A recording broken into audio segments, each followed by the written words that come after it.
The disguise begins. The fluorescent lights hummed overhead as Marcus Wellington adjusted the uncomfortable polyester vest that bore the Wellington Markets logo. At 28, he had never worn anything that cost less than his weekly coffee. Budget. But here he stood, disguised as Mike Wilson, complete with a fake employment history and carefully practiced working class mannerisms. His board of directors would be horrified if they knew their youngest billionaire CEO was currently stocking shelves in aisle 7 of their downtown flagship store. But Marcus needed to understand why employee satisfaction scores were plummeting and turnover rates were soaring. The sterile boardroom reports painted one picture, but he suspected the reality on the ground told a different story. "Hey, new guy," called out Janet, the floor supervisor with graying hair and kind eyes. "Come meet our star cashier. Jade's been here 3 years and never missed a day." Marcus looked toward Register 4A, where a young woman with warm brown eyes and black hair, pulled back in a neat ponytail, was efficiently scanning items for an elderly customer. Even from a distance, he could see her genuine smile as she helped the man count out exact change, her patience never wavering despite the growing line behind him. Janet continued with obvious fondness. "Single mom, works harder than anyone I've ever seen. Always picking up extra shifts, never complains. If we had 10 more like her, this place would run itself." Marcus watched as Jade finished with her customer, immediately turning to greet the next person in line with the same warmth and professionalism. There was something captivating about her dedication, quality he rarely saw in his executive circles where people performed for bonuses and promotions. "Mike, you're on cart duty today," Janet instructed, handing him a reflective vest. "Just gather the carts from the parking lot and bring them inside. Simple enough for your first day." As Marcus pushed carts under the afternoon sun, he found himself repeatedly glancing through the store windows at Jade's register. She moved with practiced efficiency, but he noticed something troubling. While other employees rotated through their breaks, she remained at her post even when the lunch rush died down during his own break. Marcus sat in the cramped employee room, watching Jade enter with a tired smile. Instead of heading to the vending machines or refrigerator like the others, she simply sat down and closed her eyes, rubbing her temples. "Not eating lunch again, Jade?" asked Tommy, a college student who worked part-time in produce. "Not really hungry today," she replied. With a shrug that didn't quite hide the exhaustion in her voice, Marcus frowned. He'd built his business empire by recognizing patterns, and this didn't feel like a simple lack of appetite. As the day progressed, he noticed other details. Jade's worn shoes with a small hole near the toe, the way she carefully counted her tips at the end of her shift, and the fact that she stayed an hour past her scheduled time to help with inventory. When closing time arrived, Marcus lingered in the parking lot, supposedly organizing cart returns. He watched Jade walk to a faded blue Honda Civic that had seen better days. Before leaving, she made a quick stop at the store, purchasing a small container of formula and a pack of diapers. As her taillights disappeared into the night, Marcus realized this undercover mission was already changing him in ways he hadn't expected. Tomorrow, he would learn more about the woman whose quiet strength had captured his attention. Not knowing that his carefully constructed disguise was about to unravel his understanding of what truly mattered in life, the next morning couldn't come soon enough. Silent sacrifices. The morning shift started at 6, and Marcus arrived early, determined to understand more about Jade's situation. He'd spent the previous evening researching employee benefits and pay scales. Disturbed by what the numbers revealed about wages versus living costs in the city, Jade was already at her register when he clocked in, looking as professional as ever despite the faint circles under her eyes. Marcus positioned himself at the customer service desk nearby, pretending to sort returned items while observing her routine. "Morning, Mike," Jade called out with a genuine smile that made his chest tighten unexpectedly. "How was your first day?" "Yesterday. Good, thanks." "You're here early," he replied, noting that her shift wasn't supposed to start for another hour. "I like the quiet before the rush," she said. "Eh?" Though Marcus suspected there was more to it than that. As the morning progressed, Marcus watched a pattern emerge. Jade worked with relentless focus, scanning items and bagging groceries with practiced efficiency. When her first break came at 9, she declined, claiming she wanted to help with the morning delivery truck. When lunch break arrived, she again remained at her post, this time saying she needed to catch up on inventory counts. During his own lunch break, Marcus sat in his car and made a decision that went against every business instinct he'd developed. Using his personal credit card, he purchased a selection of healthy snacks, granola bars, and bottled water. Back in the break room, carefully placed them in the communal area with a simple note, "For anyone who needs a pick-me-up, a friend." The afternoon brought the revelation that changed everything. Marcus was restocking cereal when he overheard Jade. On the phone during what should have been her second break, she stood near the employee entrance, speaking in hushed, worried tones. "No, Mrs. Chen, I'm sorry I'm late with this week's payment," she was saying. "My son Leo had that ear infection and the urgent care visit. Yes, I understand daycare has its own costs. Could I possibly pay half now and half on Friday when I get my check?" Marcus pretended to focus on aligning boxes while his heart sank. The pieces were falling into place with devastating clarity. "I'll be there right after work to pick him up. Thank you for being patient with me. Leo loves it there, and I know he's in good hands." When Jade returned to her register, Marcus noticed the slight tremor in her hands and the way she blinked rapidly, fighting back tears. Without thinking, he approached her station during a lull in customers. "I grabbed some of those snacks." From the break room, he said casually, placing a granola bar and water bottle on her counter. "Figured you might be hungry since you missed lunch again." Jade looked up at him with surprise, then gratitude. "It's really sweet, Mike, but I'm okay. Save them for someone who needs them more." "Everyone needs fuel to keep going," Marcus insisted gently. "Besides, I bought way too many." For a moment their eyes met, and Marcus saw something that shook him to his core. Behind her polite smile was a weariness that spoke of sleepless nights, constant worry, and the kind of bone-deep exhaustion that came from carrying the world on your shoulders. "Thank you," she whispered, her voice catching slightly. That's really kind." That evening, Marcus followed at a discreet distance as Jade made her post-work stop.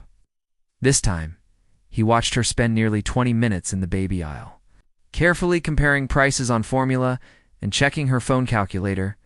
She selected the store brand, counted out exact change, and then stood for a long moment staring at a display of fresh fruit before walking past it, empty-handed. At the daycare pickup, Marcus parked across the street and witnessed the moment that would haunt his dreams. Jade emerged, carrying a chubby-cheeked toddler with her same dark eyes, an infectious smile. Leo, he presumed. The baby immediately brightened when he saw his mother, tiny arms reaching for her face as she walked to her car.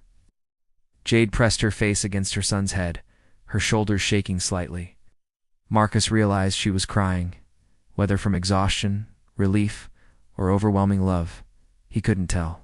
Probably all three.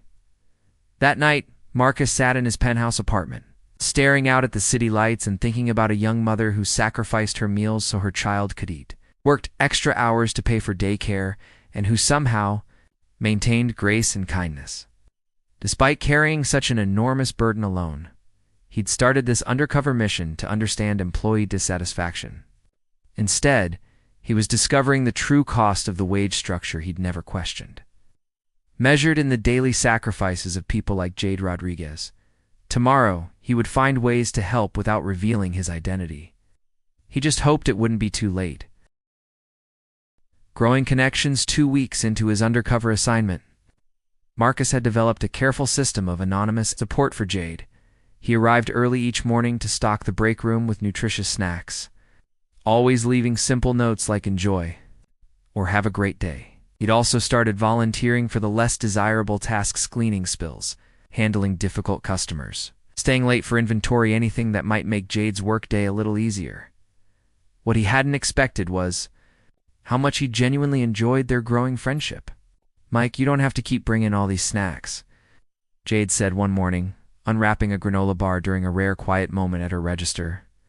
"It's sweet, but you probably need your money too."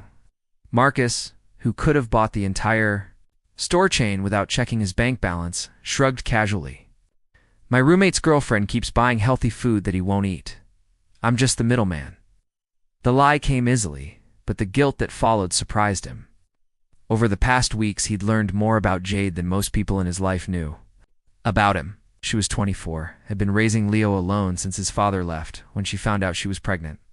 She'd been 2 semesters away from finishing her nursing degree when Leo arrived, forcing her to drop out and find immediate work. "I keep thinking I'll go back to school someday," she confided during their shared break one afternoon. They sat in the small courtyard behind the store, Jade having finally accepted his gentle insistence that she needed to eat something. "Leo deserves a mom who can provide better than this. Nurses make good money, and I love helping people. What's stopping you?" Marcus asked, though he suspected he already knew. Jade laughed, but there was no humor in it. "Time, money, childcare. Pick any or all of the above. By the time I work my shifts, pick up Leo, handle the mom stuff, sleep a few hours, and start over again, there's not much left for dreaming about the future." Marcus wanted to tell her that dreams were worth fighting for, that obstacles could be overcome with the right resources.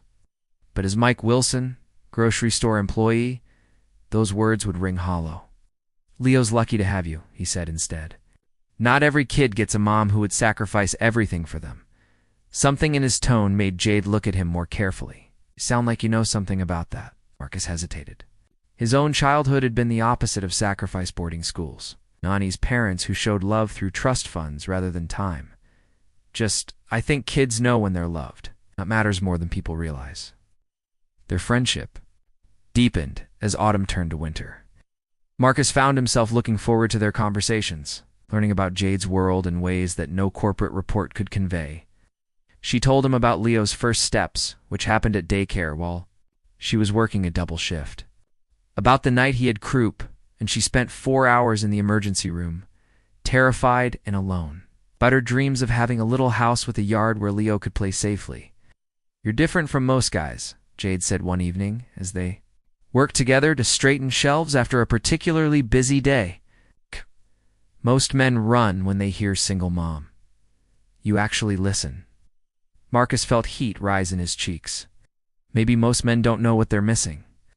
The comment hung in the air between them, loaded with meaning that made them both suddenly aware of how close they were standing.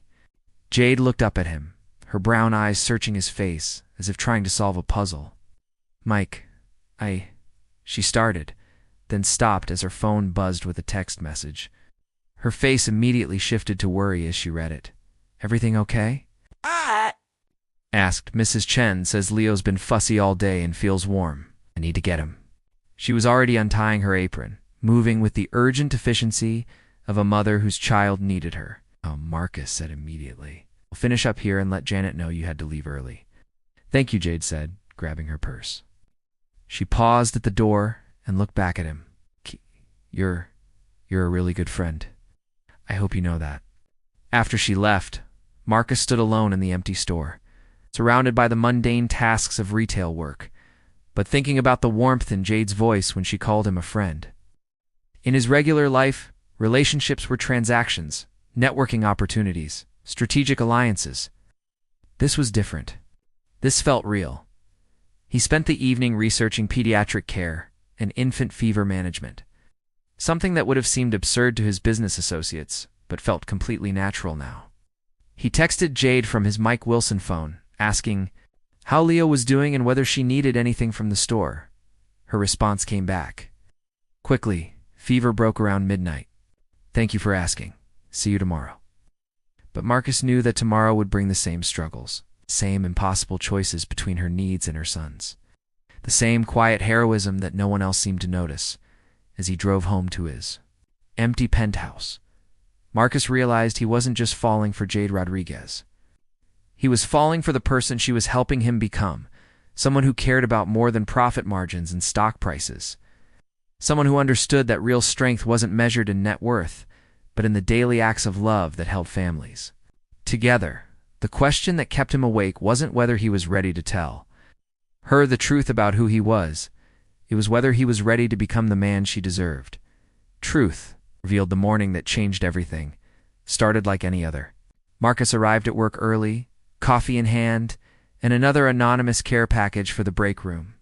Spring had arrived, and he'd been working undercover for 3 months.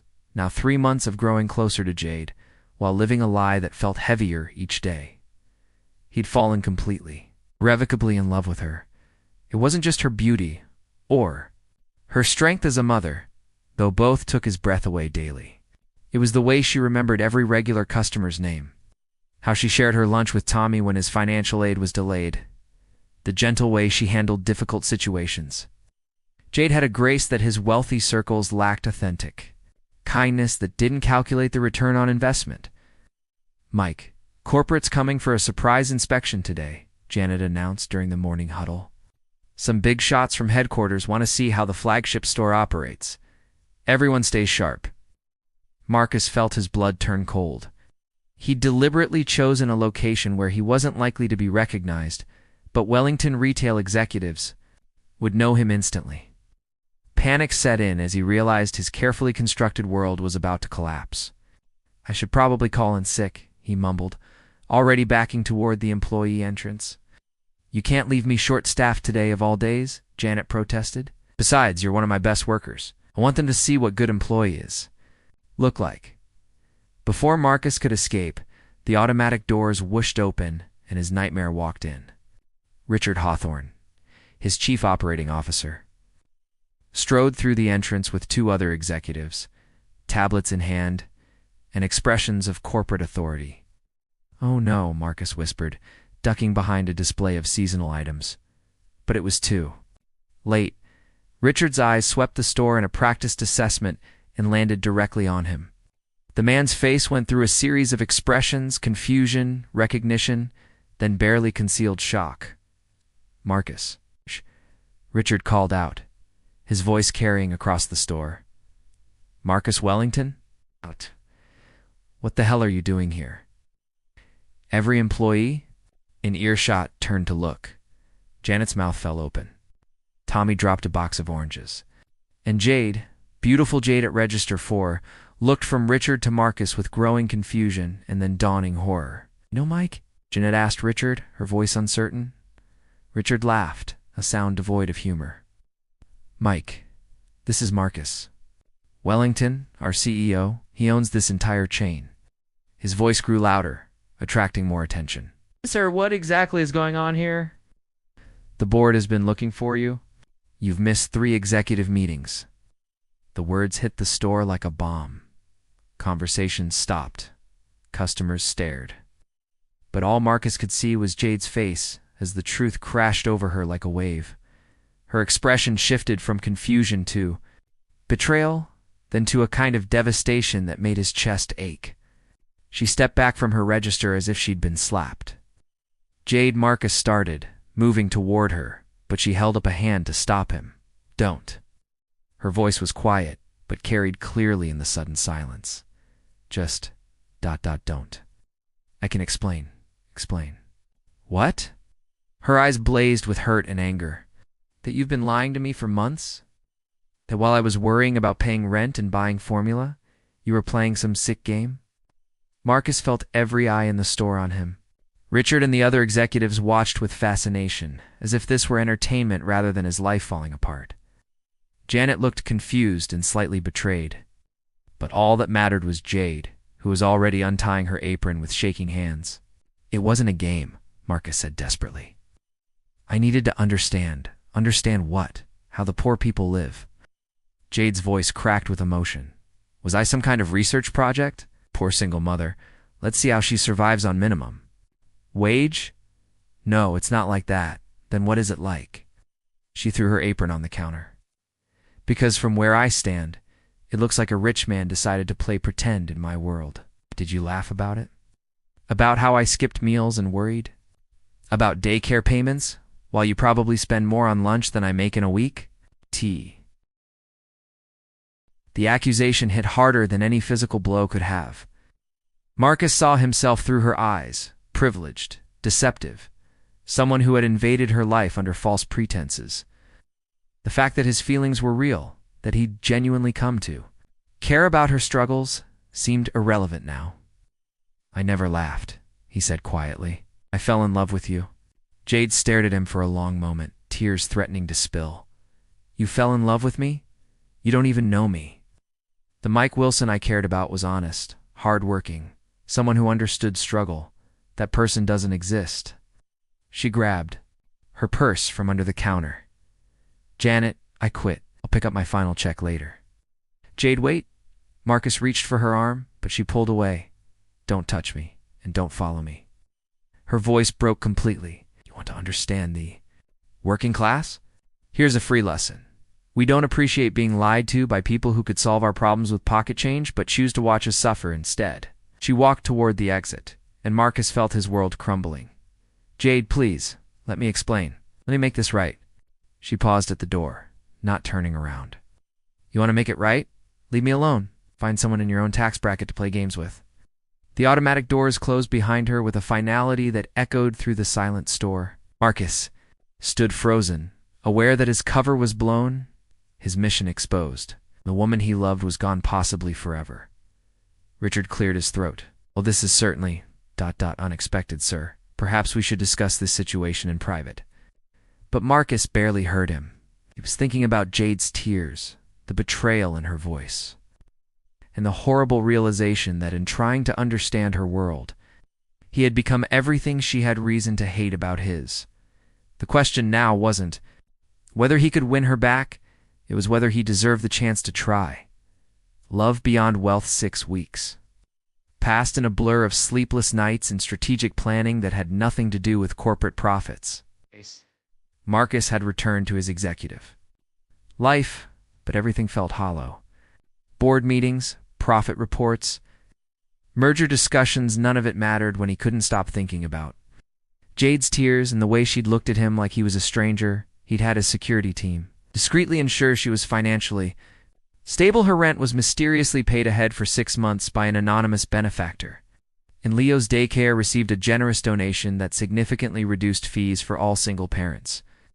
But Marcus knew money wasn't enough. It might even make things worse if she discovered his involvement.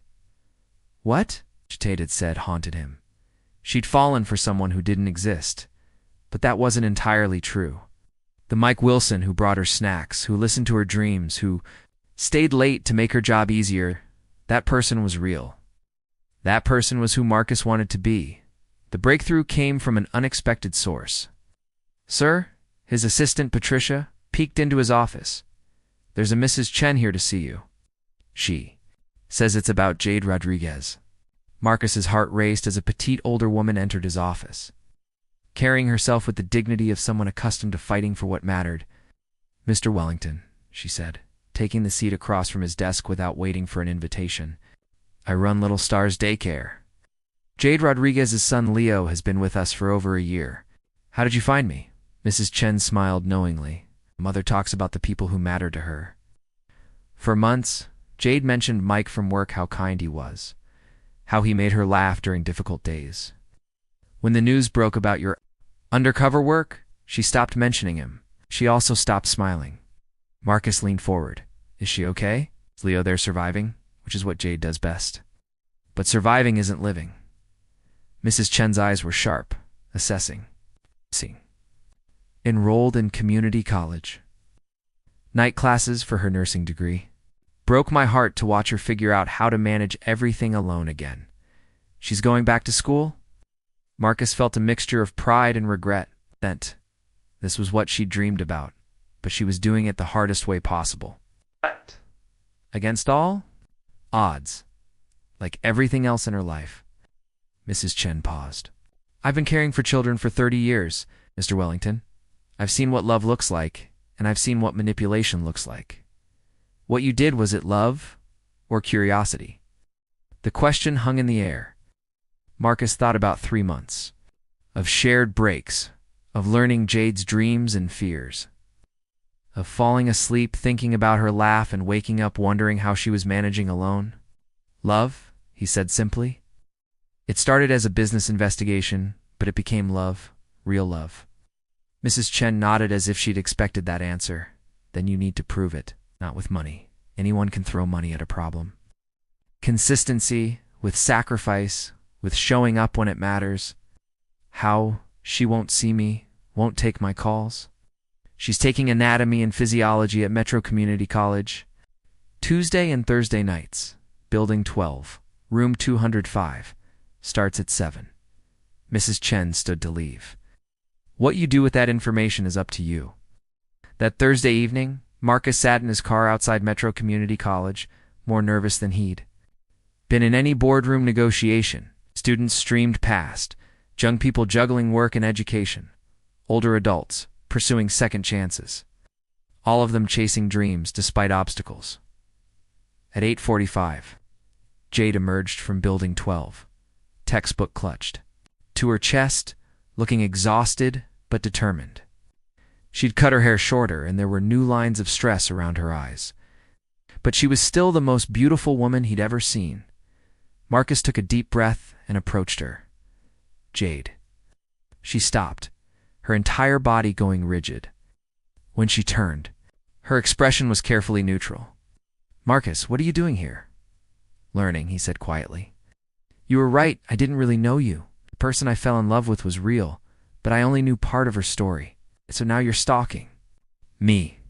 Now I'm trying to understand the woman who's strong enough to work full-time, raise a son alone, and still chase her dreams." He gestured toward the building. "Mrs. Chen told me you started school again." Jade's eyes flashed with a mixture of anger and something else, hurt, maybe, or disappointment. "Of course she did. Let me guess, you're going to offer to pay my tuition. Set up a scholarship fund? Throw money at the problem until it goes away?" "No." Marcus's answer clearly surprised her. "I'm going to ask if you need a study partner." What? Looked up the prerequisite courses for nursing school? "I can test out of most of them, but I'd rather take them properly." "With you?" He pulled a Metro Community College enrollment form from his jacket. "I registered for next semester's chemistry and advanced anatomy classes." Jade stared at him as if he'd grown a second head. "You're not serious." "I've never been more serious." "About anything?" Marcus stepped closer, his voice dropping to barely above a whisper. "You said the Mike Wilson you cared about doesn't exist, but he does, Jade. He's the part of me that learned what really matters. He's who I want to be, not just for you, but for myself." This is insane. You're a billionaire CEO. You don't need to go to community college. I need to become the man you deserve, the man who earns your trust through actions, not bank accounts. Marcus's voice was steady, despite his racing heart. "I love you, Jade. Not the idea of you, not the charity case. I can fix you. Your strength, your devotion to Leo, your dreams of helping people. I want to support those dreams not by writing a check, but by being there for the hard work." Tears gathered in Jade's eyes. "You hurt me, Marcus. You made me feel like a fool." "No. And I'll spend however long it takes proving that my feelings were never fake, even if everything else was." He held up the enrollment form. 2 years to finish the nursing prerequisites. "If you'll let me, I'd like to study beside you, as equals this time." Jade was quiet for a long moment, studying his face in the parking lot lamplight. "What about your company?" "I'm learning to delegate. Turns out there are more important things than quarterly profits." Marcus managed a small smile. "Like making sure the woman I love knows she doesn't have to carry the world alone anymore. If I say no, then I'll still take the classes. Because you taught me that growth requires sacrifice. I'll hope that someday you'll give me the chance to prove that love isn't about what I can buy you, it's about who I become when I'm with you." Jade wiped her eyes with the back of her hand. "Leo comes first. Always. I wouldn't have it any other way.